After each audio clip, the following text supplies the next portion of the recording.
Hey there. Oh, I'm so excited about what I have to talk about because it was such a special moment for me. And I'm going to share it with you, and I'm going to share how it can be translated into leadership for your teams, or even care with your patients. So my husband and I, we go for walks around our town pretty much daily.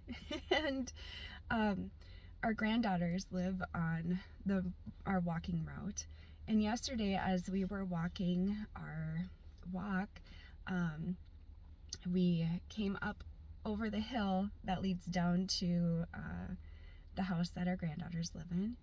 And as we were walking down the hill, they were in the house, had seen us walking that way, and they came out of the house. And we were standing at the end of the driveway just chatting with them. Hey, how you doing? What are you doing today? What are you going to have for lunch? You know, that sort of thing. And as we're talking, the older one, so there's two of them, the younger is 5, the older is 9.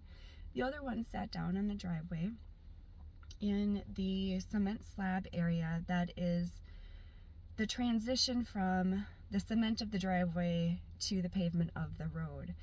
And I want to introduce here, and I have introduced it in other videos before, but I want to introduce to you the concept of a portal. So a portal is essentially a transition from one state of consciousness, from one plane of consciousness, from one space to another space. So spaces could be planes, dimensions, all those things. So it's from one space to another. When you are in your home and you are walking from your living room into your kitchen, you're transitioning from one state of being to another without even thinking about it. There's a different energy in your living room than there is in your kitchen. There's different essences of being that you are when you're in your living room than when you are in your kitchen. So something to be aware of as you're going about your day. So I saw that space as we're sitting down talking with them, as a transition, in essence, from the home environment to going out and about to whatever thing their parents may be doing as they go out and about. So I saw that slab as a transition space. It is different looking than the driveway and the pavement, and it is the transition. So it's like a portal into the rest of the world from the home. So we're sitting there, and the younger one was sitting in my lap, and we were talking, and she was looking at the rocks that were embedded in the cement of that slab, and she was noticing how they were sparkling. And there was one rock in particular that had a pinkish pearlescence, kind of like a slate type looking, only it was a lighter color, and like a formica, I'm not sure the word, but where you could almost peel it off in layers if it wasn't embedded in the cement. And as she was pointing out all of the different stones that were sparkling in that cement, she kept going back to that one. And I said to her, you can program love into that rock. And she got really curious. She wanted to know more. So I showed her how to program love into the rock by putting my finger on. I said, you just put your finger right here. It wasn't a very big rock. My finger covered it. You put your finger right here, and you breathe into your heart, and you feel all that love in your heart that you have in your heart. And when you exhale out, when you breathe out, it moves from your arm down into that rock, and now you've programmed it with love. I said, now every time your mom and dad are leaving the house with you, and you pass over this rock, that love is going to transfer into everything you're doing as you pass over. It's going to transfer into you, it's going to transfer into your car, that sort of thing. So she wanted to try it. Can I do that? Yeah, you can do that. Put your finger on the rock, take in a deep breath. And it was so sweet to watch her in all of her seriousness and embodiment of the practice as she closed her eyes and breathed in that breath into her heart. It just brings me to tears right now even. just the preciousness of everything. And then as she exhaled, and full-heartedly breathing that love into that rock, well, then she had another stone that she had found that wasn't embedded in the cement, and she had been holding it. And I said, and she was practicing then breathing in the love from the rock. She stood on it with her bare feet. And as she was standing on the rock that I had programmed with love, and then she had enhanced with her love, enhanced the programming up. And she stood on it with her feet. And I said, all you have to do is breathe in, just breathe in, and that love is coming up through your feet into your heart. And so she was doing that. And I saw her holding the other little stone in her hand that she had found and had been drawn to because it was very smooth.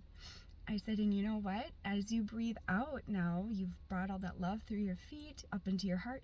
Now when you breathe out, that love is moving from your arms down into the stone that you're holding in your hand, and you're programming that with love too. And so she was breathing out and programming her rock with love. And her older sister was a little skeptic.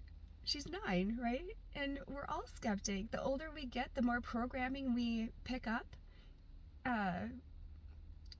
consciously or unconsciously, the more skeptical we get until we actually open our hearts and go back to the practices that have research behind them. And I don't have all the research here to like pop into the chats and everything like that, but believe me, over the past 10 plus years, I've done my research on the research that's out there, and I've done my own personal practices and have found this to be very real and helpful. And so anyway, how you can program this into your work that you're doing. So just as my little granddaughter was breathing in the essence of love into her heart, and then breathing it out through her body and programming it into the object she was holding, you can do the same thing with intentions for your, like, I'll use an example of my unit. So with my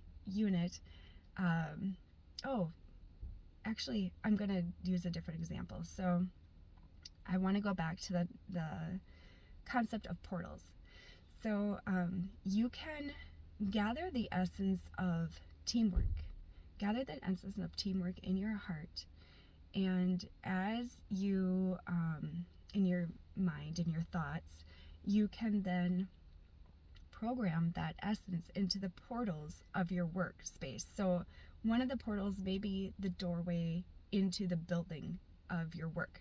Another portal may be the doorway into your office. You don't have to actually be in these spaces to do it, but you can if you want to. So maybe I'm working on the essence of, I want to program focus.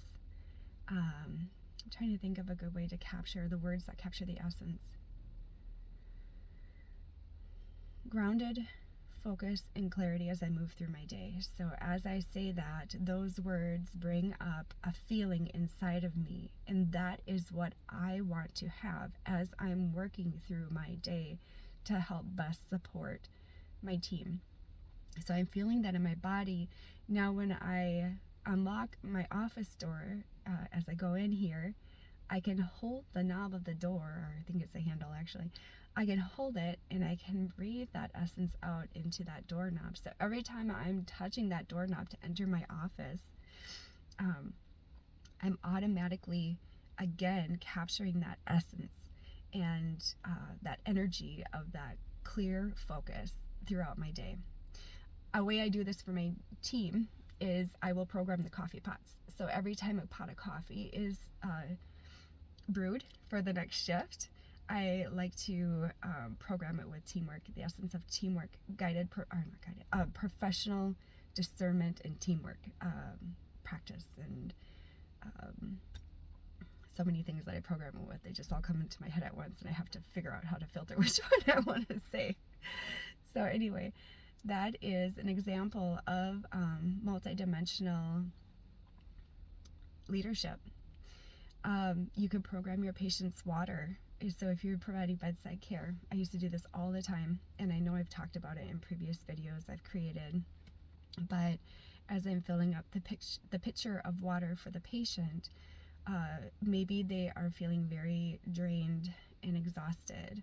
I will program that water with healing and energizing energy. And then I will write on there, like say the patient's name is Kate. I will write on a little post-it, Kate's healing and energizing water, and tape it to that pitcher for Kate.